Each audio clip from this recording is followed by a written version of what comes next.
ଆଜି ଶୁଣିବା ଉପନ୍ୟାସ ମେଘମେଦୁର। ଉପନ୍ୟାସିକା ପ୍ରତିଭା ରାୟ। ଭାଗ 4। ରାତି ବଢ଼ୁଛି। ଆଦିତ୍ୟ ବୋଧହୁଏ ଫେରିଲେ। ଗାଡ଼ି ଆଲୁଅ ବଗିଚା ଭିତରେ କିଛି ଅଂଶ ଆଲୋକିତ କରୁଛି। ସେ ଆଲୋକରେ ସଦ୍ୟ ଫୁଟନ୍ତା ଫୁଲର ଗଣ୍ଡରେ ଛଳ ଛଳ ଶେଷର ବିନ୍ଦୁ ସ୍ପଷ୍ଟ ହୋଇ ପଡ଼ୁଛି।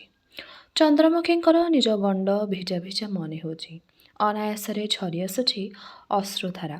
ଅନେକ ଦିନ ପରେ ସ୍ୱାମୀଙ୍କୁ ଅଭିନବ ରୂପରେ ଦେଖିବାର ଆବେଗରେ ଥରଥର ତାଙ୍କର ସମଗ୍ର ଶରୀର ମନ ଭିତରେ କେମିତି ଏକ ଅଜଣା ଆଶା ସନ୍ତର୍ପଣରେ ଜାଗି ଉଠୁଛି। ତାଙ୍କୁ ଅସ୍ୱୀକାର କରିବେ ନାହିଁ ତ ଆଦିତ୍ୟ? ଆଦିତ୍ୟ ସତେଜ ସୁନ୍ଦର ଦିଶୁଛନ୍ତି। ସ୍ୱାମୀ ପୋଷାକରେ ଲୋଭନୀୟ ମନେ ହେଉଛି ତାଙ୍କର ବ୍ୟକ୍ତିତ୍ୱ। ତାଙ୍କ ପଛେ ପଛେ କିଏ ସେ ସୁନ୍ଦରୀ ନବବଧୂ? ଖିଲି ଖିଲି ହସରୁ ଫୁଟନ୍ତା ମଲ୍ଲିଫୁଲ ଝରି ପଡ଼ୁଛି ଯେମିତି। ଆଦିତ୍ୟଙ୍କର ପଛେ ପଛେ ସେ ପଶିଲେ ଆଦିତ୍ୟଙ୍କର ଶୟନ ଗୃହରେ। ସେ କ'ଣ ଆଦିତ୍ୟଙ୍କର କେହି ବାନ୍ଧବୀ ନା ଅନ୍ୟ ବନ୍ଧୁପତ୍ନୀ? କିନ୍ତୁ ତା ତ ହୁଏ ନା। ଶୟନ ଗୃହର ଖୋଲା ଝରକା ଦେଇ ଚନ୍ଦ୍ରମୁଖୀଙ୍କୁ ଦୃଶ୍ୟମାନ ହେଉଛି ଭିତରର ପ୍ରତିଟି କଥା। ଆଦିତ୍ୟ ଡ୍ରେସିଂ ଟେବୁଲର ମିରର ସାମ୍ନାରେ ଠିଆ ହୋଇ ନବବଧୂଙ୍କର ନେକଲେସ୍ ଖୋଲି ଦେଉଛନ୍ତି। ନିଜ କୋଟ୍ ବଦଳି ତାଙ୍କ ହାତକୁ ବଢ଼ାଇ ଦେଉଛନ୍ତି। ଆଦିତ୍ୟଙ୍କ ସାମ୍ନାରେ ନିଃସଙ୍କୋଚରେ ନିଜର ଶାଢ଼ୀ ପାଲଟୁଛନ୍ତି ସେ ନବୀନା ତରୁଣୀ। ତେବେ କ'ଣ ଆଦିତ୍ୟ ଇତିମଧ୍ୟରେ ପୁନଃ ବିବାହ କରିଦେଇଛନ୍ତି? ଚନ୍ଦ୍ରମୁଖୀଙ୍କର ହୃଦୟ ଭିତରୁ କରୁଣ କାନ୍ଦଣା ସ୍ୱର ଭାସି ଆସୁଛି। ଧୀରେ ଧୀରେ ଘୁଞ୍ଚି ଯାଉଛନ୍ତି ସେ ଅନ୍ଧାରରୁ ଅନ୍ଧାରକୁ, ଖସି ପଡ଼ୁଛନ୍ତି ନୈରାଶ୍ୟର ଅତଳ ଗିରିଗୃହକୁ। ତାଙ୍କ ହୃଦୟର କାନ୍ଦଣା ଲହରୀରେ ସ୍ୱର ମିଶାଇ କାନ୍ଦୁଛି ଆଉ ଜଣେ କେହି। କିଏ ପୁଣି ଏ ସଂସାରରେ ତାଙ୍କ ବ୍ୟଥାରେ ବ୍ୟଥା ମିଶାଇ କାନ୍ଦିବା ପାଇଁ ଅଛି? ଆହା, କାନ୍ଦୁଛି ଅନୁରାଗ। ତାର ଶୋଇବା ବେଳ ହେଇଛି। ପ୍ରତିଦିନ ଏମିତି ନିରିମାଖିଟି ଭଳି କାନ୍ଦୁଥିବ ଅନୁରାଗ, ମାତୃହୀନ ଅଭାଗା ଶିଶୁଟି ଭଳି। ଆୟା ଗୁଣୁଗୁଣୁ ହୋଇ ସ୍ୱରରେ ଗୀତ ଗାଉଛି। ଆଭା ହୁଏତ ଚାଲିଯାଇଛି ନିଜ ଘରକୁ ଭାଇଙ୍କର ନୂଆ ସଂସାର ଯୋଡ଼ି ଦେଇ। ଚନ୍ଦ୍ରମୁଖୀଙ୍କର ଇଚ୍ଛା ହେଉଛି ଝରକା ରେଲିଂ ଦେଇ ହାତ ବଢ଼ାଇ ଅନୁରାଗଙ୍କୁ ତୋଳି ଆଣିବେ ନିଜ ବକ୍ଷକୁ, ତାକୁ ହୃଦୟରେ ଜାକି ରଖିଯିବେ ଅନ୍ଧାରରେ। ଆଦିତ୍ୟଙ୍କୁ ସୁଖର ସିନ୍ଧୁରେ ଉବୁଟବ ହେବାକୁ ଛାଡ଼ିଦେଇ। ମାତ୍ର ତା ଆଉ ସମ୍ଭବ ନୁହେଁ। ସେ ଏକ ଅସହାୟ ରମଣୀ। ଅନୁରାଗକୁ ନିଜ ଜୀବନର ଦୁଃଖ ଦୈନ୍ୟ ଭିତରକୁ ଟାଣି ନେଇ ସେ ତାକୁ କଷ୍ଟ ଦେବାକୁ ଚାହାନ୍ତି ନାହିଁ। ଯାହା ପାଖରେ ବି ଥାଉ, ସୁଖରେ ଥାଉ ଅନୁରାଗ। ଭଲ ମଣିଷଟେ ହୋଇ ସେ ବଢ଼ି ଉଠୁ ସ୍ୱାସ୍ଥ୍ୟକର ପରିବେଶ ଭିତରେ। ଅନୁରାଗର ପାଟିରେ ଆଧାର ଦେବା ପାଇଁ ତାଙ୍କର କ୍ଷମତା ନାହିଁ। ସେ ତାକୁ କେଉଁ ସାହସରେ ଅନ୍ଧାରକୁ ଟାଣି ନେବେ? ଅନୁରାଗ ତୁହାଇ ତୁହାଇ କାନ୍ଦୁଛି। ଚନ୍ଦ୍ରମୁଖୀଙ୍କ ଆଖିରୁ ଝରୁଛି ଝର ନିର୍ଝର ଅଶ୍ରୁଧାର। ମା ହୋଇ ନିଜର ପୁଅକୁ ବୋଧ ଦେବା ପାଇଁ ତାଙ୍କ କର୍ତ୍ତୃତ୍ୱ ନାହିଁ। ନିଜର ସର୍ବଶ୍ରେଷ୍ଠ ଅଧିକାରରୁ ସେ ନିଜେ ନିଜକୁ ବଞ୍ଚିତ କରିଛନ୍ତି। ସ୍ୱାମୀଙ୍କ ଉପରେ ପିଲାଳିଆ ଅଭିମାନ କରି ଧୂଳିଘର ଭାଙ୍ଗିଦେବେ ବୋଲି ମନେ କରି ସେ ନିଜର ଘର ସଂସାରକୁ ତ ଭାଙ୍ଗି ଦେଇଛନ୍ତି। ସତ ଘର ଥରେ ଭାଙ୍ଗିଲେ ଆଉ ଗଢ଼ି ହୁଏ ନାହିଁ। ଯୋଡ଼ିବାକୁ ଚେଷ୍ଟା କଲେ ଯେଉଁଠି ହେଲେ ଫାଟ ରହିଯାଏ।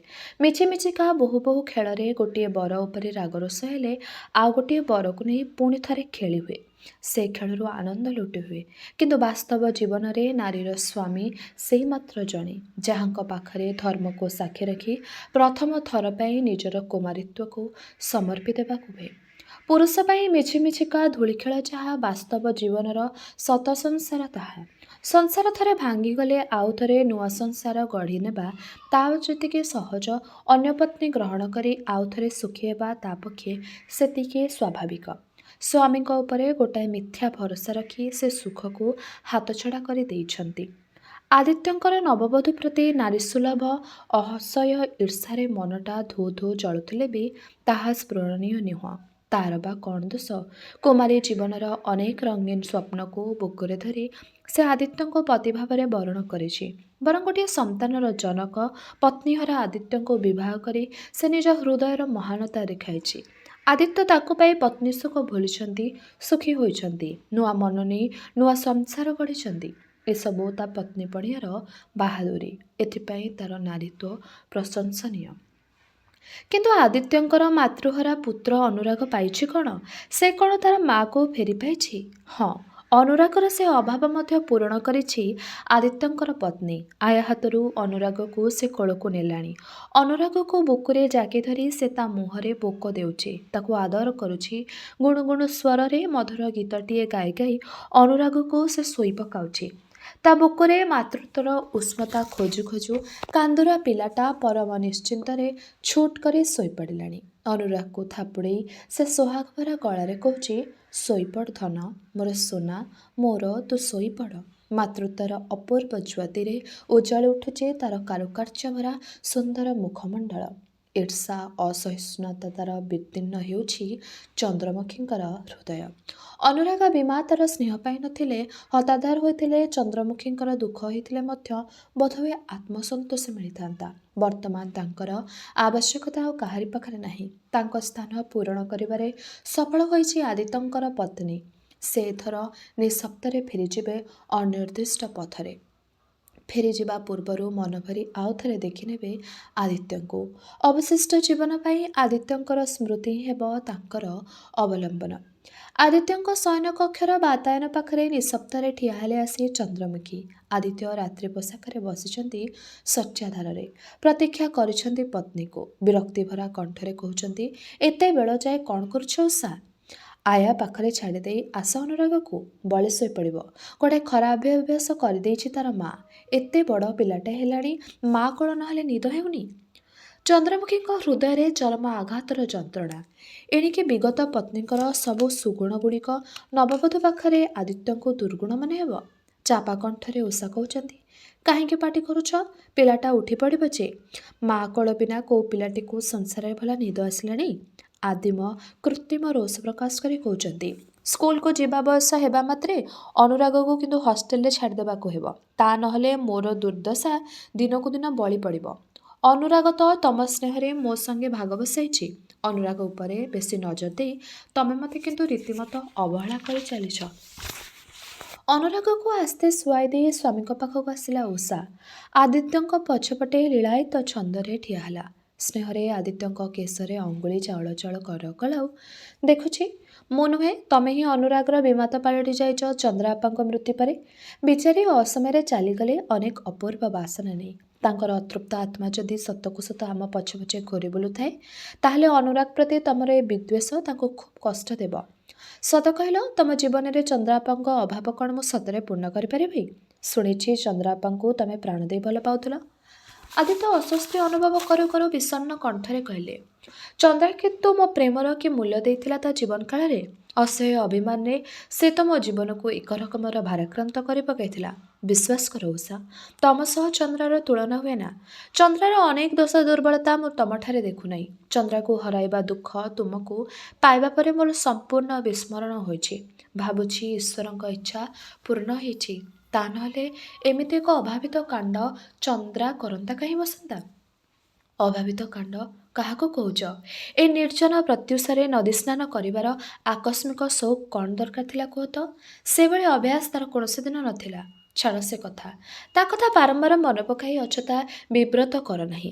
ଏବେ ମଧ୍ୟ ମୋର ମନେ ହେଉଛି ତାର ଅଭିମାନ ଶେଷ ହୋଇନାହିଁ। ତାର ଦୁଇଟା ଜ୍ୱଳନ୍ତ ଦୃଷ୍ଟି ମୋ ପଛେ ପଛେ ଘୂରି ବୁଲୁଛି। ମୋର ଏ ଐଶ୍ୱର୍ଯ୍ୟ ତାର ସହ୍ୟ ହେଉନାହିଁ। ଉଷା, ତମେ ମୋତେ ତମର ପ୍ରେମ ଆଦର ଭିତରେ ସୁରକ୍ଷିତ କରି ରଖ। ତା ନହେଲେ ମୁଁ ହୁଏତ ଚନ୍ଦ୍ରାର ଅତୃପ୍ତ ଆତ୍ମାର ଶିକାର ହୋଇଯିବି। କେଜାଣେ କାହିଁକି ଗୋଟିଏ ଅଜଣା ଭୟ ମନ ଭିତରେ ସରୀସୃପ ଭଳି ଚେକା ମେଲି ଜମି ଉଠୁଛି। ତମକୁ ଦଣ୍ଡେ ପାଖରୁ ଛାଡ଼ିବାକୁ ଇଚ୍ଛା ହେଉନାହିଁ। ଅଥଚ ତମେ ଅନୁରାଗ ପାଇଁ ଏତେ ସମୟ ଦେଉଛ ଯେ। ସ୍ୱାମୀଙ୍କ ମୁଣ୍ଡଟିକୁ ନିଜ ବୁକୁରେ ଭିଡ଼ି ଧରି ଖିଲି ଖିଲି ହସି ଉଠୁଛି ଉଷା। ହସି ହସି କହୁଛି, ଆଭାଙ୍କ ଭଳି ଭୂତପ୍ରେତରେ ତମର ବି ଏତେ ବିଶ୍ୱାସ? ଚନ୍ଦ୍ରାପାଙ୍କ ଅଶରୀରୀ ଆତ୍ମାର ଭୟରେ ଆଭା ରାତିଟିଏ ବି ରହୁନାହାନ୍ତି। ବାହାର ଲୋକ ଭଳି ଆସି ଠିଆ ଠିଆ ଯାଉଛନ୍ତି। ତମେ ବି ସେମିତି ଭାବୁଛ? କାହିଁକି ଦିନେ ହେଲେ ତାଙ୍କର ଛାଇ ଦେଖୁନାହିଁ? ସେ କାହିଁ ଆସିବେ? ଅସମୟରେ ଚାଲିଗଲେ ବି ସେ ତ ଆଉ ସ୍ୱାମୀ ପୁତ୍ରଙ୍କର ଅମଙ୍ଗଳ ଚାହିଁବେ ନାହିଁ। ତମେ ଏମିତି ଅଯଥା କାହିଁକି ଭାବୁଛ? ଆଦିତ୍ୟ କମ୍ପିତ ଗଳାରେ କହିଲେ, ତମେ ଚନ୍ଦ୍ରାକୁ ଜାଣ ନାହିଁ? ତାର ମୃତ୍ୟୁ ପରେ ମୁଁ ଯେ ସୁଖୀ ହେଇଛି, ଏକଥା ସେ ପରପାରିରେ ମଧ୍ୟ ବରଦାସ୍ତ କରିପାରିବ ନାହିଁ। କିନ୍ତୁ ଉଷା, ତମ ଭଳି ନାରୀକୁ ପତ୍ନୀ ରୂପରେ ପାଇ କେଉଁ ପୁରୁଷ ବା ଜୀବନର ଚରମ ଦୁଃଖ ଭୁଲିଯିବ ନାହିଁ? ଉଷାର ମୁହଁ ପରିପୂର୍ଣ୍ଣତାର ତୃପ୍ତିରେ ଉଜ୍ଜ୍ୱଳ ହୋଇ ଉଠୁଛି। ଚନ୍ଦ୍ରମୁଖୀ ଥରି ଥରି ଘୁଞ୍ଚି ଯାଉଛନ୍ତି ଦୂରକୁ ଦୂରକୁ। ବର୍ଷା ଭଳି ଝରୁଛି ଶିଶିର ବିନ୍ଦୁ ଆକାଶରୁ ଝରି। କିନ୍ତୁ ଶୀତରାତ୍ରିର ଶିଶିର ବିନ୍ଦୁରେ ଏତେ ଉଷ୍ମତାର ସ୍ପର୍ଶ କିପରି? ନା, ଶୀତଳ ଶିଶିରର ଧାରା ନୁହେଁ, ଉତ୍ତପ୍ତ ଅଶ୍ରୁଧାରାରେ ସେ ଭିଜୁଛନ୍ତି। ଆକାଶ କାନ୍ଦୁ ନାହିଁ, କାନ୍ଦୁଛନ୍ତି ଚନ୍ଦ୍ରମୁଖୀ। ମନ ତଳେ ବାଜି ଉଠୁଛି କରୁଣ ସ୍ୱର୍ଗତକ୍ତି। ଆଦିତ୍ୟ, ମୋତେ ଭୟ କର ନାହିଁ। କୌଣସି ଦିନ ମୁଁ ତମର ସୁଖ ଐଶ୍ୱର୍ଯ୍ୟ ଲୁଟି ନେବି ନାହିଁ। ତମର ସୁଖକୁ ମୁଁ ଈର୍ଷା କରୁନାହିଁ। ଉଷାଠାରେ ମୋର ଦୋଷ ତ୍ରୁଟି ନାହିଁ ବୋଲି ମୁଁ ତା ପ୍ରତି ଅସହିଷ୍ଣୁ ହେଉନାହିଁ। ତମକୁ ଓ ଅନୁରାଗକୁ ସେ ସୁଖୀ କରିଛି, ସୁଖୀ କରିବ, ଏତିକି ମୋର ସାନ୍ତ୍ୱନା। ତମେ ସୁଖୀ ହୁଅ, ସୁଖୀ ହୁଅ। ଆଦିତ୍ୟ ଓ ଉଷାଙ୍କର ପ୍ରେମମୟ ଯୁଗଳ ମୂର୍ତ୍ତିକୁ ନିଥର ଆକାରେ ଚାହିଁ ରହିଛନ୍ତି ଚନ୍ଦ୍ରମୁଖୀ। ଦେଖୁଛନ୍ତି ହଜିଲା ଅତୀତର ଏକ ଅତି ପରିଚିତ ମିଳନାତ୍ମକ ଦୃଶ୍ୟ। ଶୁଣୁଛନ୍ତି ଆଦିତ୍ୟଙ୍କ କଣ୍ଠରେ ପ୍ରେମଭରା ସଳାପର ପୁନରାବୃତ୍ତି। ସେ କହୁଛନ୍ତି, ଉଷା, ତମେ ହିଁ ମୋ ଜୀବନର ସର୍ବଶ୍ରେଷ୍ଠ ସମ୍ପଦ। ତମକୁ ବାଦ ଦେଲେ ମୁଁ ନିଃସ୍ୱ, ଅସହାୟ। ତମେ ଯଦି ଚନ୍ଦ୍ରମୁଖୀ ଭଳି ସ୍ୱାର୍ଥପର ଭାବରେ ଚାଲିଯାଅ, ତେବେ ମୁଁ ଆଉ ବଞ୍ଚିବି ନାହିଁ। ସେଭଳି ଜୀବନର କି ମୂଲ୍ୟ? ମୋତେ କଥା ଦିଅ, ମୋତେ କେବେ କନ୍ଦାଇବ ନାହିଁ, ମୋ ଠାରୁ କେବେ ବିଚ୍ଛିନ୍ନ ହେବ ନାହିଁ। ବୟସ୍କା ଅଭିଜ୍ଞା ନାରୀଟି ଭଳି ଉଷା କହୁଛନ୍ତି, ତମେ ପାଗଳ ପାଲଟିଛ। ଏ ସଂସାରରେ କେହି କାହା ପାଇଁ ଜୀବନ ହାରିଦିଏ ନାହିଁ, କେହି କାହା ପାଇଁ ବଞ୍ଚି ରହେ ନାହିଁ। ମଣିଷ ବଞ୍ଚି ରହେ ନିଜ ପାଇଁ, ଜୀବନ ବିସର୍ଜନ କରେ ନିଜର ଶାନ୍ତି ପାଇଁ। ଗୋଟାଏ ଅବୁଝା ଜିତରେ ଜଣ ଜଣଙ୍କ ପାଇଁ ଜୀବନ ହାରିଦେଲେ ଏ ସଂସାରରେ ପ୍ରତିଦିନ ଶହ ଶହ ଆତ୍ମହତ୍ୟା ଘଟନ୍ତା, ସଂସାର ହୁଅନ୍ତା ଅଚଳ। ଦିନ ଓ ରାତି ପରି ଯୌବନ, ଜରା ପରି ଜନ୍ମ ମୃତ୍ୟୁ, ହସକାନ୍ଦ, ମିଳନ ବିଚ୍ଛେଦ ପ୍ରତ୍ୟେକଙ୍କ ଜୀବନରେ ଆସିବ। କେହି ଚିରଦିନ ହସେ ନାହିଁ। ହସୁ ହସୁ ମଣିଷ କାନ୍ଦେ, କାନ୍ଦ ଭୁଲି ପୁଣି ସେ ହସେ। ଚାଲୁ ଚାଲୁ ମଣିଷ ଝୁଣ୍ଟି ପଡ଼େ, ଲହୁଲୁହାଣ ହୋଇଯାଏ। ଝାଡ଼ି ସେ ପୁଣି ଉଠେ, ଅଣ୍ଟା ସଳଖେ। ଜୀବନର ଉଠାଣି ଗଡ଼ାଣି ରାସ୍ତାରେ ନୂଆ ଦମ୍ଭ ନେଇ ଚାଲେ। ଯିଏ ତା ପାରେ ନାହିଁ ସେ କାପୁରୁଷ, ଭୀରୁ। ବଞ୍ଚିବା ମରିବା ତା ପକ୍ଷେ ସମାନ। ତମେ ତ କାପୁରୁଷ ନୁହେଁ। ଜୀବନର ଘାତ ପ୍ରତିଘାତକୁ ସାମ୍ନା କରିବା ପାଇଁ ଏତେ ଭୟ କାହିଁକି? ତମେ ମନ ସ୍ଥିର କର, ମୁଁ ତମ ପାଖେ ପାଖେ ଅଛି। ଯଦି କେବେ ଅବେଳରେ ଚାଲିଯାଏ, ତେବେ ମୁଁ ନଥିଲେ ବି ଆଉ କିଏ ତମର ମନମୂଳ ହେଇ ଠିଆ ହେବ। ଜୀବନ ଗଡ଼ି ଚାଲିବ ସ୍ୱାଭାବିକ ଗତିରେ। ମୃତ୍ୟୁ ଉପରେ ଯଦି ମଣିଷର ନିୟନ୍ତ୍ରଣ ନାହିଁ, ସେଥିପାଇଁ ଏତେ କଳ୍ପନା, ମିଥ୍ୟା ପ୍ରତିଶ୍ରୁତିର ଅବତାରଣା କାହିଁକି? ଆଦିତ୍ୟ ସ୍ୱାଭାବିକ ହୋଇ ଉଠିଲେଣି। ଉଷାକୁ ସେ ଆଦର କରୁଛନ୍ତି, ଆଲିଙ୍ଗନ କରୁଛନ୍ତି, ଚୁମ୍ବନ କରୁଛନ୍ତି। ଚନ୍ଦ୍ରମୁଖୀଙ୍କର ହୃଦୟର ଅସ୍ଥିର ତରଙ୍ଗ ନିଥର ହୋଇ ଉଠୁଛି। ନିଚ୍ଛକ ସତକଥା କହିଗଲା ନବୀନା ତରୁଣୀ ଉଷା। ଅଥଚ ଗୋଟାଏ ମିଥ୍ୟା ଅଭିମାନରେ ସେ ପଥ ହରାଇଛନ୍ତି। ଉଷାର କଥା ମନ ତଳେ ଯଥେଷ୍ଟ ପ୍ରଭାବ ବିସ୍ତାର କରିଛି। ସେ ଆଉ ଅସ୍ଥିର ହେବେ ନାହିଁ, ଭାଙ୍ଗି ପଡ଼ିବେ ନାହିଁ, ଝୁଣ୍ଟି ପଡ଼ି ମୁହଁ ମାଡ଼ି ରହିବେ ନାହିଁ। ତାଙ୍କୁ ପୁଣି ଥରେ ବାଟ ଚାଲିବାକୁ ହେବ। ନିସଙ୍ଗତାକୁ ଧିକରି ସେ ନିକେଇ ଚାଲିବେ। କିନ୍ତୁ ଫେରିଯିବା ପୂର୍ବରୁ ସେ ଆଦିତ୍ୟଙ୍କ ମନରୁ ତାଙ୍କର ଅଶରୀରୀ ଆତ୍ମା ପ୍ରତି ଥିବା ବୃଥା ଭୟକୁ ଦୂର କରି ଦେଇ ଯିବେ। ତା ନହେଲେ ଆଦିତ୍ୟ ଏମିତି ପ୍ରତିଦିନ ନିଜ ଛାଇକୁ ଦେଖି ଚମକି ପଡ଼ିବେ। ତାଙ୍କ ନିଜ ମନର ଭୂତ ଭୟରେ ପଙ୍ଗୁ ପାଲଟି ଯିବେ। ମନର ସ୍ୱାଭାବିକତା ହରାଇ ବସିବେ। ତାଙ୍କର ଜୀବନ ହେବ ଦୁର୍ବିସହ। ସେ କେବଳ କହିଯିବେ, ଆଦିତ୍ୟ, ମୁଁ ଯଦିଓ ତମ ଜୀବନରୁ ଅସ୍ତ ହୋଇଯାଇଛି, ମୁଁ ମରି ନାହିଁ। ତମ ସୁଖ ସମ୍ପଦକୁ ମୁଁ ଈର୍ଷା କରୁନାହିଁ। କୌଣସି ଦିନ ତମର ସୁଖ ପଥରେ ମୁଁ ଅନ୍ତରାୟ ହୋଇ ଠିଆ ହେବି ନାହିଁ। ତମେ ନିଶ୍ଚିତ ରୁହ, ସୁଖୀ ହୁଅ। ଆଉ ଗୋଟାଏ ଅନୁରୋଧ କରିବେ କି ସେ ଆଦିତ୍ୟଙ୍କୁ? ଜୀବନର ଶେଷ ଅନୁରୋଧ। ଯଦିଓ ଆଦିତ୍ୟ ସେଥିପାଇଁ ତାକୁ ଭୁଲ ବୁଝିପାରନ୍ତି।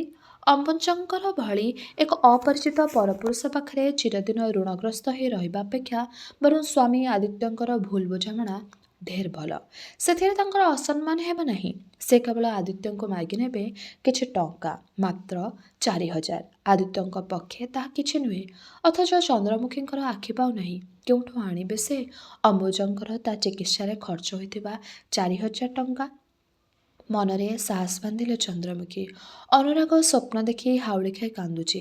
ଆଦିତ୍ୟଙ୍କର ଆଲିଙ୍ଗନକୁ ଶିଥିଳ କରି ଉଠିଲାଣି ଉଷା। ଅନୁରାଗକୁ କୋଳରେ ପୁରାଇ ସେ ଶୋଇଲାଣି ଅନୁରାଗର କୋଠରୀରେ।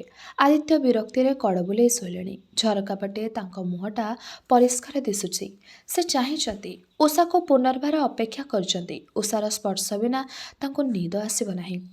ଚନ୍ଦ୍ରମୁଖୀ ଧୀରେ ଧୀରେ ଘୁଞ୍ଚିଗଲା ଝରକା ସିଧାକୁ। ଝରକା ସେପଟେ ସ୍ୱାମୀ ଆଦିତ୍ୟ ଶୋଇଛନ୍ତି ସେ ଅତି ପରିଚିତ ନିର୍ଦ୍ଦିଷ୍ଟ ଭଙ୍ଗୀରେ। ଆଉ ଟିକେ ପାଖକୁ ଘୁଞ୍ଚିଗଲେ ତାଙ୍କୁ ଛୁଇଁ ହେବ, ଅନୁଭବ କରିହେବ। ନିଜ ଭିତରର ପ୍ରତିଟି ସ୍ପନ୍ଦନ ତାକୁ ବୁଝାଇ ଦେଇ ହେଇଯିବ। ଆଦିତ୍ୟଙ୍କ ଉପରୁ ନିଜର ସମସ୍ତ ଅଧିକାର ହରାଇ ବସିଛନ୍ତି। ଆଦିତ୍ୟ ଏବେ ଉଷାଙ୍କର ନିଜର ଭାବାବେଗକୁ କୌଣସି ମତେ ରୋକି ପାରୁନାହାନ୍ତି ଚନ୍ଦ୍ରମୁଖୀ। ଆଖିରୁ ବନ୍ଧ ଡେଇଁ ଝରି ଆସୁଛି ଅଭିମାନର ଅବାଧ୍ୟ ଝରଣା। କୋହ ଚାପି ନେଉ ନେଉ ଅସ୍ପଷ୍ଟ କାନ୍ଦଣାର ସ୍ୱର ବାହାରି ଆସୁଛି। ଝରକା ବାଟେ ଆଦିତ୍ୟଙ୍କର ଭୟାତୁର ଦୃଷ୍ଟି ଲମ୍ବି ଆସି ଚନ୍ଦ୍ରମୁଖୀଙ୍କ ଅଶ୍ରୁଭିଜା ମୁଖ ଉପରେ ନିବଦ୍ଧ ହେଲାଣି। ଆଦିତ୍ୟଙ୍କର ସୁନ୍ଦର ମୁଖଟା କରୁଣ ଭୟାତୁର ହୋଇ ଉଠିଲାଣି। ଥରି ଥରି ସେ ଉଠି ବସିଲେଣି। ବାଉଳା ସ୍ୱରରେ ଅସ୍ପଷ୍ଟ ହେଇ ଉଠୁଛି ତାଙ୍କର ଅନୁନୟଭରା କଥା। ଚନ୍ଦ୍ରା, ତୁମେ ଚାଲିଯାଅ, ମୋତେ ଟିକେ ବଞ୍ଚିବାକୁ ଦିଅ। ମୁଁ ତ ତମ ପାଖରେ କିଛି ଦୋଷ କରିନାହିଁ, ତମକୁ କେବେ ଅବହେଳା କରିନାହିଁ। ଯାହା କରୁଥିଲି ସବୁ ତମରି ସୁଖ ପାଇଁ। ତମେ ଯଦି ମୋତେ ଲୋକହସା କରି ଚାଲିଗଲ, ପୁଣି କାହିଁକି ମୋ ପଛରେ ଘୁରୁଛ? ଏସବୁ ଯାହା ଘଟିଛି ଏଥିରେ ମୋର କିଛି ହାତ ନାହିଁ। ମୋ ନାଚାର ଚନ୍ଦ୍ରା, ଚାଲିଯାଅ, ଦୟାକର ମୋତେ, ଦୟାକର।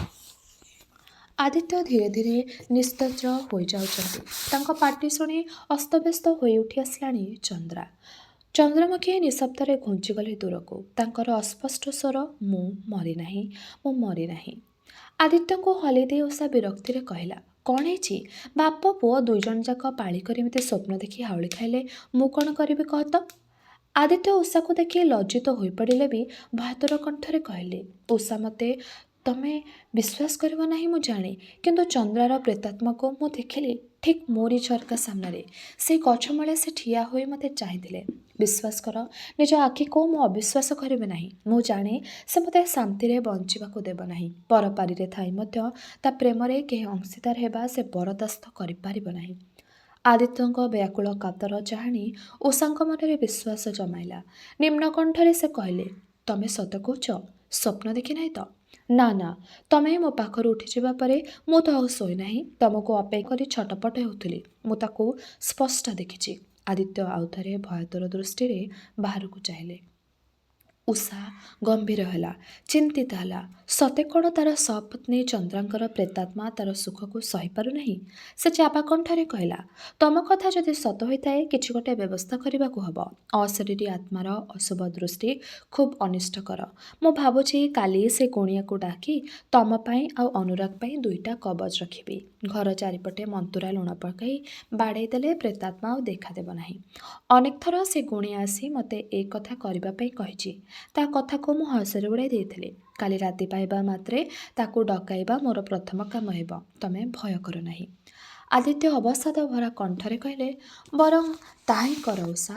ଦିନେ ଏସବୁ ମୁଁ ବିଶ୍ୱାସ କରୁନଥିଲି, କିନ୍ତୁ ଚନ୍ଦ୍ରାର ପ୍ରେତାତ୍ମାକୁ ସ୍ୱଚକ୍ଷୁରେ ଦେଖିବା ପରେ ଭାବୁଛି ଏହି ମନ୍ତ୍ରତନ୍ତ୍ର ଦ୍ୱାରା ମଧ୍ୟ ସତ୍ୟ ହୋଇପାରେ। ଆଦିତ୍ୟ ନିସ୍ତେଜ ହେଇ ଆଖି ବୁଜି ଦେଉ ଦେଉ କହିଲେ, ଝରକାଟା ବନ୍ଦ କରିଦିଅ ଚନ୍ଦ୍ରା, ମୋର ଖୁବ୍ ଭୟ ହେଉଛି।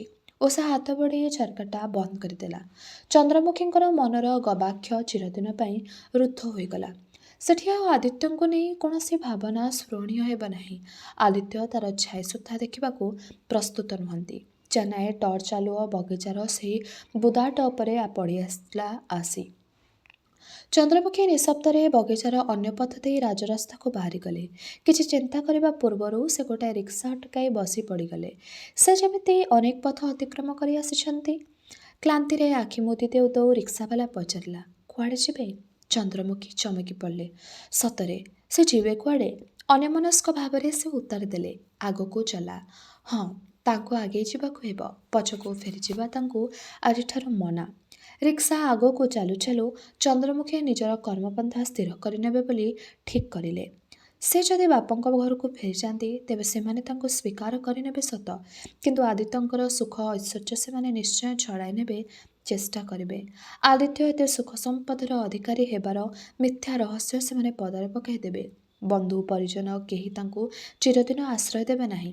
ଅଥଚ ତାଙ୍କ ପାଖରେ ଏ ରାତିକ ପାଇଁ ଆଶ୍ରୟ ନେଲେ ସବୁ ରହସ୍ୟ ପଦାରେ ପଡ଼ିଯିବ। ବିବାହିତା ନାରୀର ସ୍ୱାମୀ ଘର ହିଁ ପରମ ଆଶ୍ରୟସ୍ଥଳ, ଯେଉଁଠି ଦୁଇଟି ସ୍ୱତନ୍ତ୍ର ମନ ଅନେକ କଥାରେ ଏକ ହୋଇଯାଏ। ଯେଉଁ ଘରର ଉଦ୍ୟାନରେ ଫୁଲ ଫୁଟିଲେ ଦୁଇଟି ଓଠରେ ହସ ଉକୁଟେ, ଯେଉଁ ଗୃହର ଶିଶୁ ଓଠରେ ଦରଟି କଥା ଦୁଇଟି ଭିନ୍ନ ହୃଦୟରେ ବାତ୍ସଲ୍ୟର ଗୋଟାଏ ଅମୃତଧାର ଛୁଟାଏ, ଯେଉଁ ଘରର ସୁଖ ପାଇଁ ଦୁଇଟି ହୃଦୟରେ କାମନା ବାସନା ଏକ ଅଭିନ୍ନ। ଯେଉଁ ଘରର ଦୁଃଖ ଦୁର୍ଦ୍ଦଶା ପ୍ରାଣରେ ଗୋଟିଏ ବ୍ୟଥାର ରାଗିଣୀ ଛୁଟାଏ, ଯେଉଁ ଗୃହର ମଙ୍ଗଳ ମନାସି ଦୁଇଟି ଭିନ୍ନ ମନ ଭିନ୍ନ ପ୍ରାଣ ଦେବତାର ଚରଣରେ ଗୋଟିଏ ଅର୍ଘ୍ୟ ବାଢ଼ି ଦିଏ, ସେ ହେଉଛି ଜଣେ ବିବାହିତା ନାରୀର ବୈକୁଣ୍ଠ ଭୁବନ। ସେ ଘରର ଠିକଣା ଚନ୍ଦ୍ରମୁଖୀ ହଜାଇ ଦେଇଛନ୍ତି। ଏବେ ଏକମାତ୍ର ଠିକଣା ତାଙ୍କ ବ୍ୟାଗରେ ପଡ଼ିଛି ଅମ୍ବୁଜଙ୍କର। ସାମ୍ନାରେ ଗୋଟାଏ ଦୋଛକି ରାସ୍ତା। ଚମକି ପଡ଼ିଲେ ଚନ୍ଦ୍ରମୁଖୀ। ଏଇଠୁ ବାଟ ଭାଙ୍ଗି ଚାଲିବାକୁ ସେ ଆରମ୍ଭ କରିବେ ଅନ୍ୟ ରାସ୍ତାରେ। ସେ ଭୁଲ ରାସ୍ତା ହେଉ କି ଠିକ୍ ରାସ୍ତା ହେଉ, ଯେଉଁ ରାସ୍ତାର ଠିକଣା ଜଣାଅଛି ସେ ଭୁଲ ରାସ୍ତା ହେଲେ ବି ଜଣାଶୁଣା ରାସ୍ତା ଅପେକ୍ଷା ନିରାପଦ। ଯେପରିକି ଅଚିହ୍ନା ସାଧୁଙ୍କଠାରୁ ଚିହ୍ନା ଶୈତାନ ବେଶୀ ନିର୍ଭରଯୋଗ୍ୟ। ଚନ୍ଦ୍ରମୁଖୀ ଅକସ୍ମାତ୍ ଆଦେଶ ଦେଲେ, ଷ୍ଟେସନ ଚଲା। ରିକ୍ସାଟା ଦଣ୍ଡେ ଅଟକି ଯାଇ ଷ୍ଟେସନ ରାସ୍ତାରେ ଅଟକିଗଲା। ଅମ୍ବୁଜକୁ ପାଖକୁ ଫେରିଯିବା ଛଡ଼ା ଅନ୍ୟ ଉପାୟ ନଥିଲା ଚନ୍ଦ୍ରମୁଖୀଙ୍କର। ତାଙ୍କ ଆଗରେ ସେ ଗୋଟିଏ ରାସ୍ତା। ଟ୍ରେନରେ ବସିବା ପରେ କ୍ଷଣକ ପାଇଁ ସେ ଚିନ୍ତା କରିଥିଲେ ତାଙ୍କ ପକ୍ଷେ ଆଉ କ'ଣ ବଞ୍ଚି ରହିବା ଉଚିତ ହେବ। କିନ୍ତୁ ପର ମୁହୂର୍ତ୍ତରେ ଅମ୍ବୁଜଙ୍କର ଔଷଧ ବାବଦ ଖର୍ଚ୍ଚ ହିସାବଟା ମନକୁ ଆସିଥିଲା। ଅମ୍ବୁଜ ତା'ଠାରୁ କିଛି ସମ୍ବାଦ ନ ପାଇ ଧରିନେବେ ଟଙ୍କାଟା ଶୁଝିବ ନାହିଁ ବୋଲି ଚନ୍ଦ୍ରମୁଖୀ ନିଜର ଠିକଣା ମଧ୍ୟ ଜଣାଇଲେ ନାହିଁ। ବ୍ୟବସାୟୀ ଜୀବନରେ ଅର୍ଥକୁ ନେଇ ଅନେକ ସ୍ଥାନରେ ଏମିତି ଠକି ଯାଇଥିଲେ ଅମ୍ବୁଜ।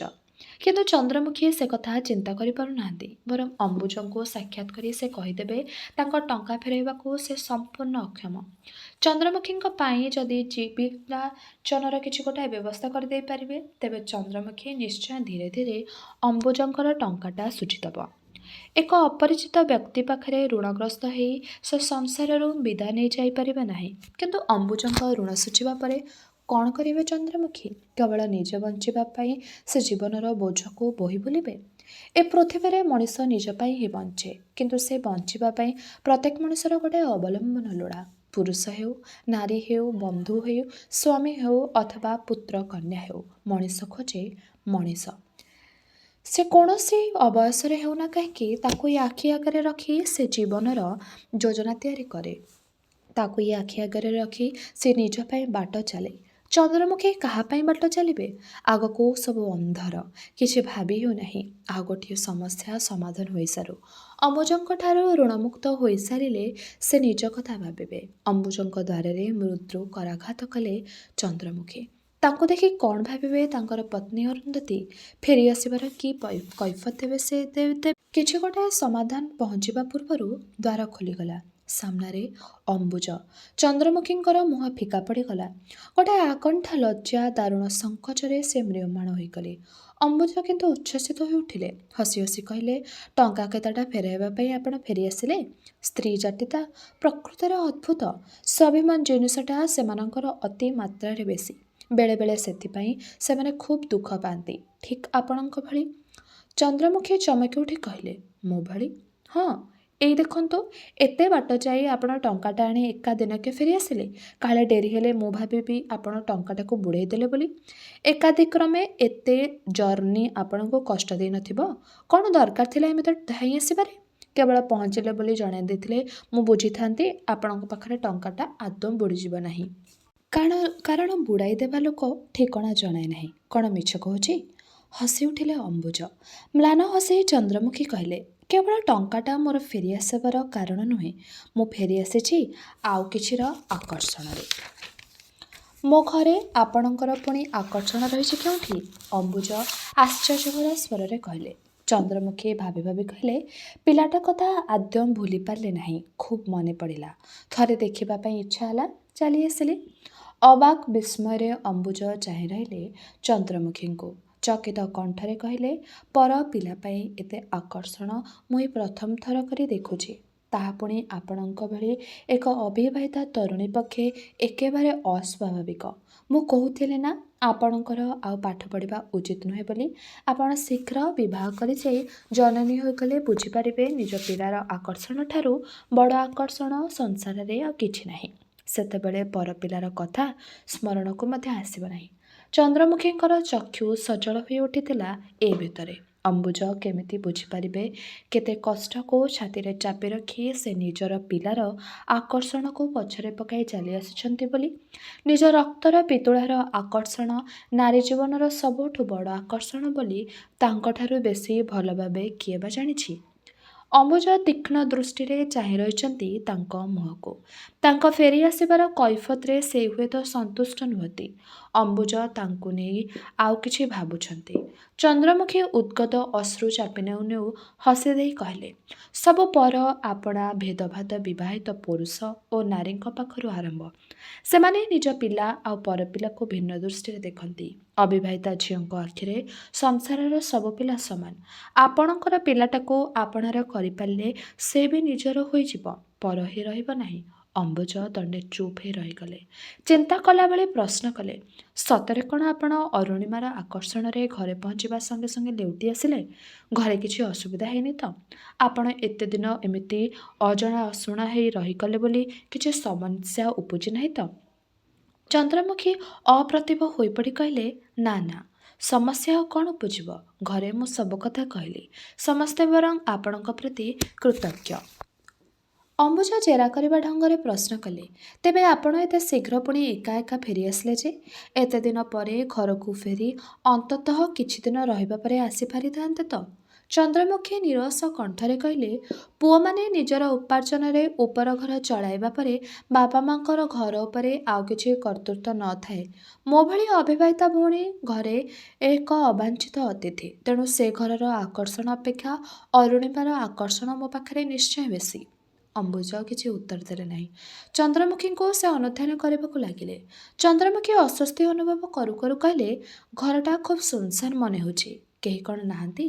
ଅମ୍ବୁଜ ତାଙ୍କ କଥାର ଉତ୍ତର ନ ଦେଇ କହିଲେ, ମୁଁ ଭାବୁଛି ଅରୁଣିମା ସହ ପୂର୍ବଜନ୍ମରେ ଆପଣଙ୍କର କିଛି ନା କିଛି ସମ୍ପର୍କ ଥିଲା।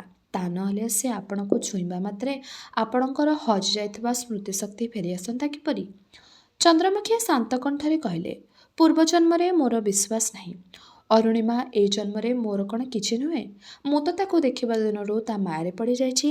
ସେଇଟା ତାର ଭାଗ୍ୟ। ଆପଣଙ୍କ ଭଳି ସ୍ନେହଶୀଳା ଝିଅର ମମତା ଲାଭ କରିବା ତା ପକ୍ଷେ ଆଶୀର୍ବାଦ ନୁହେଁ ତ ଆଉ କ'ଣ? ଅମ୍ବୁଜ ଅନ୍ୟମନସ୍କ ଭାବରେ କହିଲେ। ଚନ୍ଦ୍ରମୁଖୀ ହଠାତ୍ ପ୍ରଶ୍ନ କଲେ, ଅରୁଣିମାର ପାଟି ଶୁଭୁ ନାହିଁ? ସେ କ'ଣ ଶୋଇପଡ଼ିଛି? ସେ ତ ନାହିଁ। କୁଆଡ଼େ ଯାଇଛି? ଜଣେ ବନ୍ଧୁଙ୍କ ଘରକୁ ପଠାଇ ଦେଇଛି। ତା ଭଳି ପିଲାକୁ ଏକା ଏକା ସମ୍ଭାଳି ରଖିବା ମୋ ପକ୍ଷେ ଅସମ୍ଭବ। ଚନ୍ଦ୍ରମୁଖୀ ଚମକି ଉଠି ପ୍ରଶ୍ନ କଲେ, ଆପଣ ଏକା ଏକା କାହିଁକି? ଅରୁନ୍ଧତୀ ଦିଦି ଅଛନ୍ତି ଯେ? ଅମ୍ବୁଜଙ୍କର ସ୍ତ୍ରୀଙ୍କୁ ଅକସ୍ମାତ୍ ଦିଦି ବୋଲି ସମ୍ବୋଧନ କରି ବସିଲେ ଚନ୍ଦ୍ରମୁଖୀ। ଅମ୍ବୁଜ ଦୀର୍ଘଶ୍ୱାସ ଛାଡ଼ି କହିଲେ, ଅରୁନ୍ଧତୀ ହସ୍ପିଟାଲରେ ଅଛି। କ'ଣ ହୋଇଛି? ସେ ଅସୁସ୍ଥ। ଏମିତି କ'ଣ ହଠାତ୍ ହେଲା ଯେ ଏକାଥରେ ହସ୍ପିଟାଲକୁ ଯିବା ଦରକାର ପଡ଼ିଲା? ଅମ୍ବୁଜ ସିଗାରେଟରେ ନିଆଁ ଧରାଉ ଧରାଉ ଉଦାସ ଗଳାରେ କହିଲେ, ହଠାତ୍ କିଛି ନାହିଁ। ମଝିରେ ମଝିରେ ତାର ସେମିତି ଅସୁସ୍ଥତା ବାହାରି ପଡ଼େ। ପ୍ରଥମେ ପ୍ରଥମେ ଘରେ ରଖି ଚିକିତ୍ସା ହେଉଥିଲା। ଆଜିକାଲି ହସ୍ପିଟାଲରେ କିଛି ଦିନ ରହିବାକୁ ପଡ଼ୁଛି। ବିବାହ ପରଠୁ ଏମିତି ତ ବରାବର ଚାଲିଛି। ଅରୁଣିମାର ଜନ୍ମ ପରେ ରୋଗଟା କମ୍ ସମୟର ବ୍ୟବଧାନରେ ବାହାରି ପଡ଼ୁଛି। ସେତିକି ଚିନ୍ତାର ବିଷୟ ହୋଇଛି।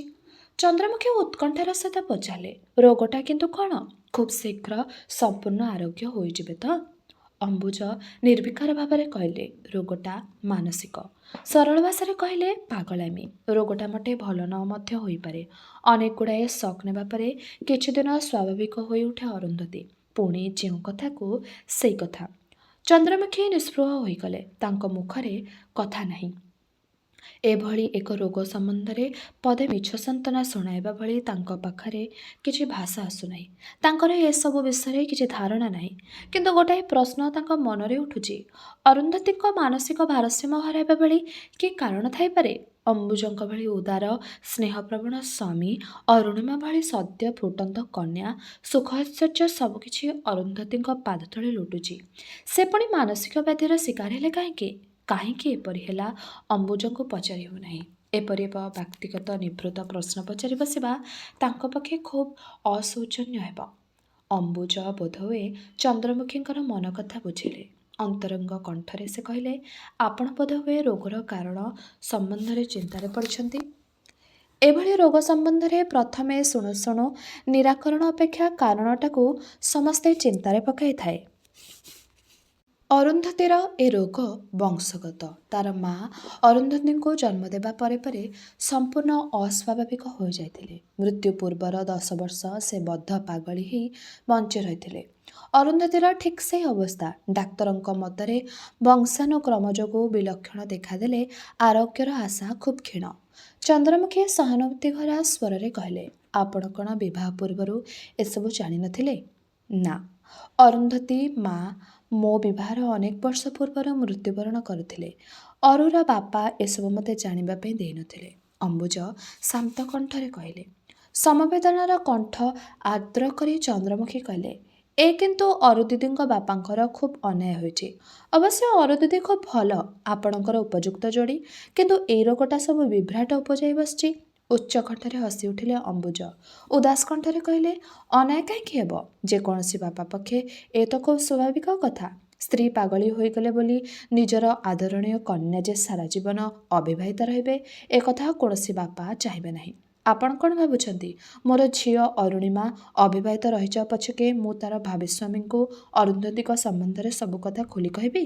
ମୋର ବିଶ୍ୱାସ, ମା ଯାହା ହେଉନା କାହିଁକି, ମୋର ଝିଅ ଅରୁଣିମା କୌଣସି ଦିନ ମାନସିକ ବ୍ୟାଧିର ଶିକାର ହେବ ନାହିଁ। ସ୍ୱାଭାବିକ ସୁସ୍ଥ ସୁନ୍ଦର ଜୀବନ କାଟିବ ମୋ ଝିଅ। ନିଜ ପିଲା ବିଷୟରେ ସବୁ ବାପା ମାଆଙ୍କର ଏମିତି ସାନ୍ତ୍ୱନା ସୂଚକ ବିଶ୍ୱାସ।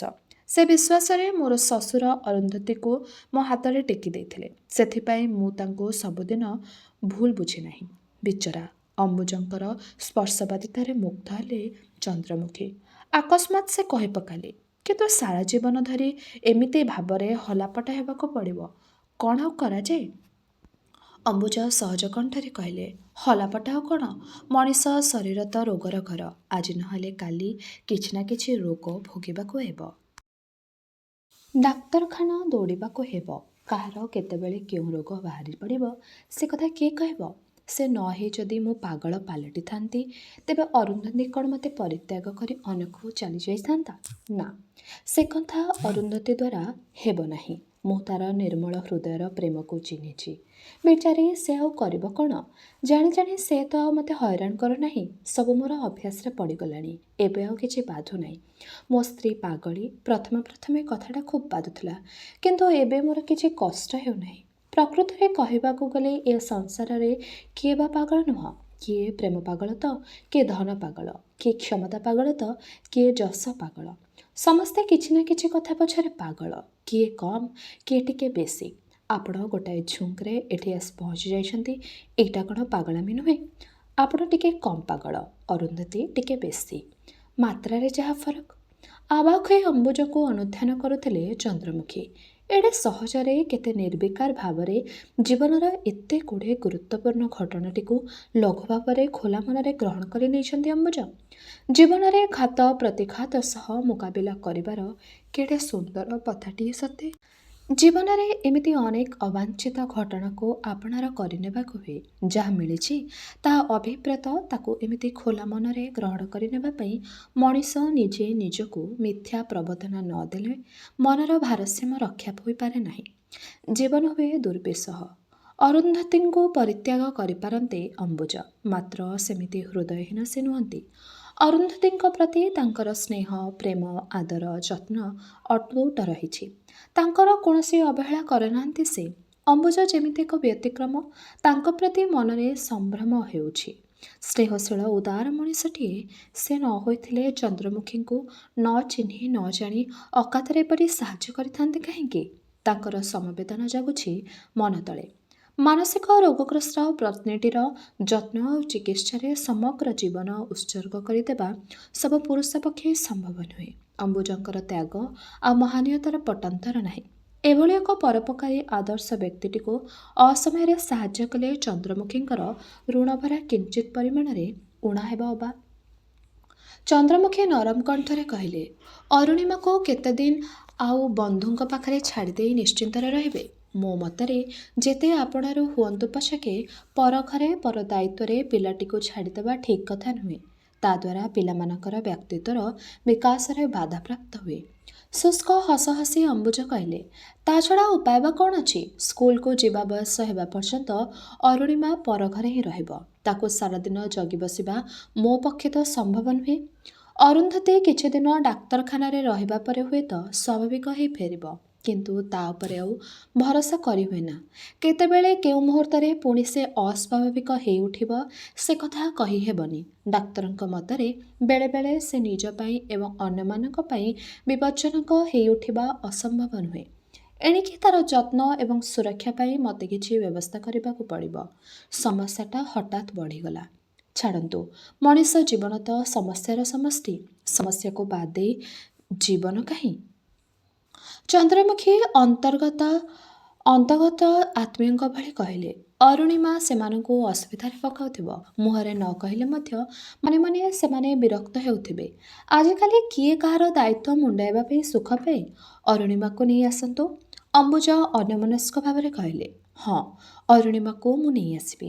ଆପଣ ଯେତେବେଳେ ତାକୁ ଦେଖିବା ପାଇଁ ଏତେ ବାଟ ଧାଇଁ ଆସିଛନ୍ତି, ତାକୁ ନ ଦେଖି ଫେରିଯିବେ କାହିଁକି? ଆପଣ କ'ଣ କାଲି ଫେରିଯିବେ? ଚନ୍ଦ୍ରମୁଖୀ କିଛି ଉତ୍ତର ଦେଇପାରୁନାହାନ୍ତି। କ'ଣ ସେ କହିବେ? ସେ ଯେ ଆଉ ଆଦୌ ଫେରିବେ ନାହିଁ ଏକଥା ଖୁବ୍ ଲଜ୍ଜାକର। କ'ଣ ଭାବିବେ ଅମ୍ବୁଜ? ତାଙ୍କୁ ସେ ଭୁଲ ବୁଝିବେ ନାହିଁ ତ? ଅମ୍ବୁଜ ତାଙ୍କ ପ୍ରଶ୍ନର ଉତ୍ତର ମାଗୁଛନ୍ତି। ଚନ୍ଦ୍ରମୁଖୀ ହାଲକା ଭାବରେ କହିଲେ, ଆସିଛି ଯେତେବେଳେ ଭାବିଛି ଆଗ୍ରାରେ କିଛିଦିନ ବୁଲାବୁଲି କରିଯିବି। ଅନେକ ଦର୍ଶନୀୟ ବସ୍ତୁ ତ ଅଛି, ସେସବୁ ଦେଖିଯିବା ଉଚିତ ହେବ। ଅମ୍ବୁଜ ଠିକ୍ ସେମିତି ହାଲକା ଭାବରେ କହିଲେ, ତାହେଲେ 2-4 ଦିନ ରହିବେ? ଆଗ୍ରା ବୁଲିବା ପାଇଁ ସେତିକି ଢେର ବେଶୀ। ଚାହିଁଲେ କାଲି ଗୋଟାଏ ଦିନରେ ବୁଲାବୁଲି ସାରି କିଛି ସପିଂ ମଧ୍ୟ କରିନେଇପାରିବେ। ଅବଶ୍ୟ ମୁଁ ଆଦୌ ସଙ୍ଗଦାନ କରିପାରିବିନି। ଅରୁନ୍ଧତୀକୁ ଅଫିସ ହସ୍ପିଟାଲରେ 2-3 ଥର ଦେଖା କରିବାକୁ ହେବ। ଆଚ୍ଛା, ଆପଣ କ'ଣ ସିଧା ଆସି ଏଇଠି ଓହ୍ଲାଇଛନ୍ତି, ନା ଏଠି ଆଉ କେହି ବନ୍ଧୁବାନ୍ଧବ ଅଛନ୍ତି? ନିଶ୍ଚୟ ଆଉ କେଉଁଠି ଓହ୍ଲାଇଛନ୍ତି। ସାଙ୍ଗରେ ସେ ବ୍ୟାଗ୍ ଖଣ୍ଡକ ବ୍ୟତୀତ ଅନ୍ୟ କିଛି ଜିନିଷପତ୍ର ବି ତ ନାହିଁ। ଚନ୍ଦ୍ରମୁଖୀ କିଛି ଉତ୍ତର ଦେଇପାରୁନାହାନ୍ତି। ସେ ବୁଝୁଛନ୍ତି ସେ ତାଙ୍କର ଏମିତି ଭାବରେ ଆସି ଅମ୍ବୁଜଙ୍କ ଘରେ ପୁନର୍ବାର ଓହ୍ଲାଇବା କଥାଟା ସ୍ୱାଭାବିକ ଘଟଣାର ଅନ୍ତର୍ଭୁକ୍ତ ନୁହେଁ। ତେଣୁ ଅମ୍ବୁଜଙ୍କ ପକ୍ଷେ ଅବିଶ୍ୱାସ କରିବାଟା ହିଁ ସ୍ୱାଭାବିକ କଥା। ସେ ପ୍ରସଙ୍ଗ ବଦଳାଇ ଚଟ୍ କରି କହିଲେ, ମୁଁ କିନ୍ତୁ ହସ୍ପିଟାଲ ଯାଇ ଦିଦିଙ୍କୁ ଦେଖା କରିବି। ତାଙ୍କୁ ଦେଖି ନ ଯିବାଟା ଖୁବ୍ ଅନ୍ୟାୟ ହେବ। ଅମ୍ବୁଜ ଉଦାର କଣ୍ଠରେ କହିଲେ, ମୋର କିଛି ଆପତ୍ତି ନାହିଁ, କିନ୍ତୁ ସେ ସମସ୍ତଙ୍କୁ ଠିକ୍ ଭାବରେ ଗ୍ରହଣ କରିନେଇ ପାରୁନି। ତମକୁ ସେ ଖୁବ୍ ଆପଣାର ଭାବିପାରେ, ନଚେତ୍ ଆଦୌ ସହ୍ୟ ନ କରିପାରେ। ତମକୁ ସେ ଚିହ୍ନିବ ବୋଲି ମୋର ବିଶ୍ୱାସ ହେଉନି। ଚନ୍ଦ୍ରମୁଖୀ ଦୀର୍ଘଶ୍ୱାସ ଛାଡ଼ି କହିଲେ, ଯାହା ମୋ ଭାଗ୍ୟରେ ଥିବ। ଗ୍ରହଣ କଲେ ଖୁସି ହେବି, ନଚେତ୍ ମୁଁ ଫେରି ଆସିବି। ଆଉ କେବେ ତାଙ୍କୁ ବିରକ୍ତ କରିବି ନାହିଁ। ଆୟା କଫି 2 କପ୍ ଦେଇଗଲା। ଚନ୍ଦ୍ରମୁଖୀଙ୍କୁ ଦେଖି ସେ ପ୍ରସନ୍ନ ହେଇ ଉଠିଛି। ଚନ୍ଦ୍ରମୁଖୀ ଏ ଘରେ ଅନେକ ଦିନ ଅତିଥି ହୋଇ ରହିଯାଇଛନ୍ତି। ଆପଣାର ଲୋକଟିଏ ଭଳି ମନେ ହେଉଛନ୍ତି। ଅରୁନ୍ଧତୀ ହସ୍ପିଟାଲ ଯିବା ପରେ ଓ ଅରୁଣିମାକୁ ବନ୍ଧୁଙ୍କ ପାଖରେ ପଠାଇ ଦେବା ପରେ ଅମ୍ବୁଜ କେତେ ସମୟ ବା ଏ ଘରେ ରହୁଛନ୍ତି? ଘରଟା ଖାଁ ଖାଁ ଲାଗୁଛି। ଚନ୍ଦ୍ରମୁଖୀଙ୍କୁ ଆୟା କଫି 2 କପ୍ ଦେଇଗଲା। ଚନ୍ଦ୍ରମୁଖୀଙ୍କୁ ଦେଖି ସେ ପ୍ରସନ୍ନ ହେଇ ଉଠିଛି। ଚନ୍ଦ୍ରମୁଖୀ ଏ ଘରେ ଅନେକ ଦିନ ଅତିଥି ହୋଇ ରହିଯାଇଛନ୍ତି। ଆପଣଙ୍କର ଲୋକଟିଏ ଭଳି ମନେ ହେଉଛନ୍ତି। ଅରୁନ୍ଧତୀ ହସ୍ପିଟାଲ ଯିବା ପରେ ଓ ଅରୁଣିମାକୁ ବନ୍ଧୁଙ୍କ ପାଖକୁ ପଠାଇ ଦେବା ପରେ ଅମ୍ବୁଜ କେତେ ସମୟ ବା ଏ ଘରେ ରହୁଛନ୍ତି? ଘରଟା ଖାଁ ଖାଁ ଲାଗୁଛି। ଚନ୍ଦ୍ରମୁଖୀଙ୍କୁ ଦେଖି ଆୟାର ମନେ ହେଉଛି ବିଦେଶରେ ଥିବା ଘର ମଣିଷ ସହିତ ଯେମିତି ଫେରିଆସିଛି। ଚନ୍ଦ୍ରମୁଖୀଙ୍କୁ ଚାହିଁ ସେ ସ୍ନେହଭରା କଣ୍ଠରେ କହିଲା, ଫେରିଆସିଲ, ଖୁବ୍ ଭଲ ହେଲା। ଘରଟା ହେଲେ ଘର କରି ଭଳି ଲାଗିବ। ମା ହସ୍ପିଟାଲ ଯିବା ପରେ ବାବୁ ତ ବାହାରେ ବାହାରେ, ମଣିଷ ମୁହଁଟିଏ ବି ଦେଖିବାକୁ ମିଳୁନି। ହୋ ହୋ ହେଇ ହସି ଉଠିଲେ ଅମ୍ବୁଜ। ଚପଳ କଣ୍ଠରେ କହିଲେ, ଫେରିଆସିଲେ ମାନେ? ତୁ କ'ଣ ଭାବିଛୁ ତତେ ଏକୁଟିଆ ଲାଗୁଛି ବୋଲି ସେ ତାଙ୍କର ପାଠ ଶାଠ ଘରଦ୍ୱାର ଛାଡ଼ି ଏଠି ରହିଯିବେ ନା କ'ଣ? ସେ 1-2 ଦିନ ପରେ ଚାଲିଯିବେ। ତା ଛଡ଼ା ସେ ତ ତାଙ୍କର ବନ୍ଧୁ ଘରେ ଓହ୍ଲାଇଛନ୍ତି। ଅରୁଣିମାକୁ ଦେଖିବା ପାଇଁ ଚାଲି ଆସିଥିଲେ। ମୋ ଦୁଃଖ କାହାଣୀ ଶୁଣୁ ଶୁଣୁ ଏତେ ସମୟ ବସିଗଲେଣି। ଆୟା ମୁହଁ ଶୁଖାଇ ଦେଇ କହିଲା, ଏ କ'ଣ ତାଙ୍କର ଶତ୍ରୁ ଘର? ମଣିଷ ମଣିଷର ବନ୍ଧୁ ହୁଏ କେମିତି? ଆଗରୁ ତ ବନ୍ଧୁ ହେଇ କିଏ କ'ଣ ଜନ୍ମ ହୋଇଥାଏ? ତାଙ୍କ ବିପଦ ବେଳେ ଆପଣ ତାକୁ ସାପକ୍ଷ ହୋଇଥିଲେ। ଆପଣଙ୍କର ଅସୁବିଧା ସମୟରେ ସେ ପୁଣି ଲେଉଟି ଆସିଛନ୍ତି। ଚାହିଁଲେ ମା ଟିକେ ସୁସ୍ଥ ହେବା ପରେ ରହିଯିବେ। ଏଇ ତ ବନ୍ଧୁତ୍ୱ। 4-8 ଦିନରେ କ'ଣ ପାଠ ଏମିତି ମାର ହୋଇଯାଉଛି?